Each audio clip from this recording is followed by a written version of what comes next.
All right, everyone. We start off today being vindicated once again in our predictions. This is exactly what I suspected would happen. I'm not the only one who predicted it. I think it was this one I can't really take a win on because it was rather predictable.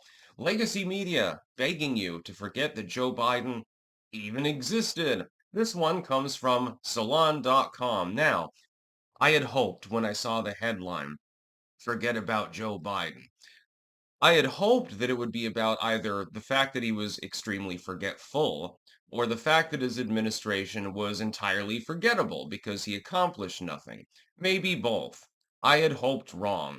Unfortunately, it's just a giant TDS screed saying, well, yeah, we foisted the worst president in modern history off on the population, knowing that he had cognitive decline, arguably knowing that he had cancer, and then knowing both of these things, we also tried to run him again, only for him to have a complete meltdown on stage. And he drove up inflation and oversaw several proxy wars breaking out. Let's just forget about that stuff. Donald Trump is not well. That's basically the substance of the article. Yes, Trump is really the problem. Yeah, Trump is the one with dementia. Joe Biden's perfectly fine. Trump is he probably has cancer too, I guess, and all of these other things. This is nonsense. At this point, the TDS has reached the point of not even being funny anymore because it's become so absurd and nonsensical and so copy, like with this article, that it's almost, I mean, I can't even read the full article sometimes. I ignore most of them.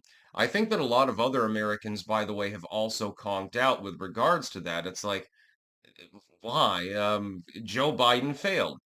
He was a failed president. He even failed to be able to run for a second term. And his acolyte, his Padawan learner, Kamala, she failed too. The entire administration was pockmarked with issues the entire time. It got worse and worse and worse over the 4 years that he held that office, leading to a situation in which the economy had effectively melted and there's wars going on, the border is wide open and shit like that. Now, some of Donald Trump's ideas are better than others. For example, I do not agree with Donald Trump on, this was in his first term, but I'll give an example. I don't agree with reopening like CIA black sites and certain things like that. And I think that you need to keep your priorities in order with regards to illegal immigration. That is, that people that are in cartels or sworn terrorists, they should probably be prioritized for deportation over that woman over there who, has 3 kids that were born in the country or something like that. I think that that issue can wait a while, if you get to it at all. You have to know your priorities. Overall, though, the Trump administration has been markedly better than the first incarnation of the administration. Doge has identified $170 billion of wasteful spending, um, far less than it wanted to find, but it's a start, and it's still $170 billion.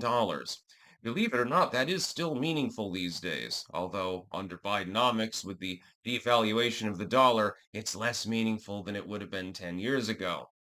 This happens all the time, by the way, and has since the atomic era began, basically. We don't have a sound fiscal policy, just to be clear. Trump is trying to ameliorate that damage and repair things to the best that he can.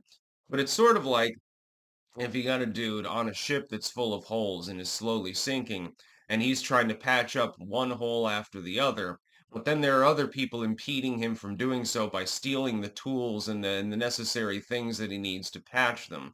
That's basically Donald Trump's thankless job at the moment. Biden, meanwhile, he was the one that made the goddamn holes mainly. I mean, there were already a few in the ship of state, but he basically would be the dude who goes crazy due to scurvy and just takes a jackhammer to the walls of the hull of the ship or something like that. Yeah. He's clearly not a well individual.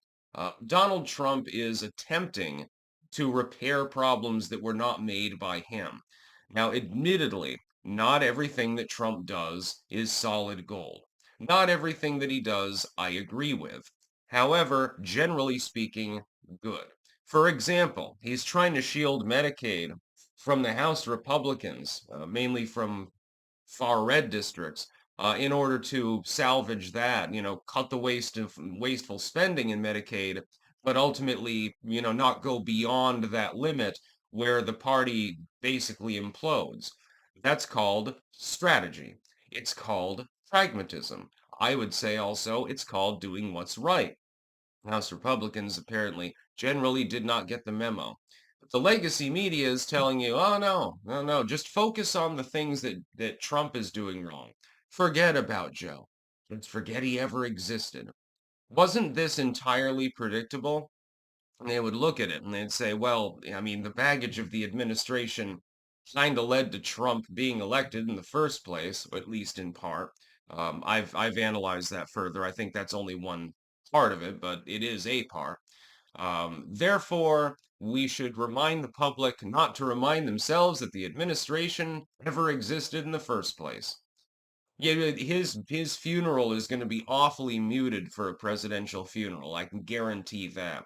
Because when he conks out from cancer, and he will, unless something else takes him first, like he has a massive heart attack or some shit like that, when that happens, they're not going to want to remind the public of how shitty his presidency was.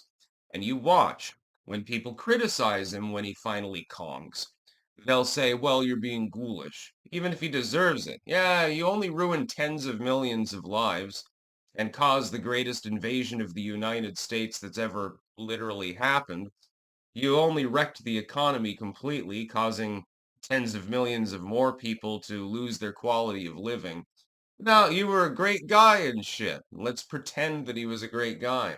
He's going to be reserved the special treatment that I gave to like John McCain and a very, very small number of other people when I just flip them the bird when they die, because he deserves it. He knew he was demented, although he probably forgot fairly quickly. The people around him knew that he was demented. They knew he had cancer at least by the second attempted term. They had to have known. It's physically impossible for them not to have known.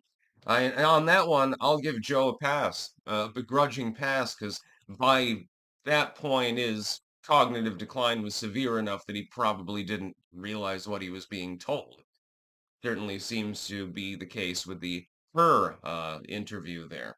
So he gets a pass on that one maybe, but the legacy media is asking you not to even remember that this was a thing. Forget the lockdowns, please. Forget the war exists. Forget the fact that inflation soared. Forget cognitive decline. Forget the cancer diagnosis. No, no, no. Don't talk about that anymore. We need to talk about Trump. He's the real problem. It's been this way since 2015. That's about all. Peace out.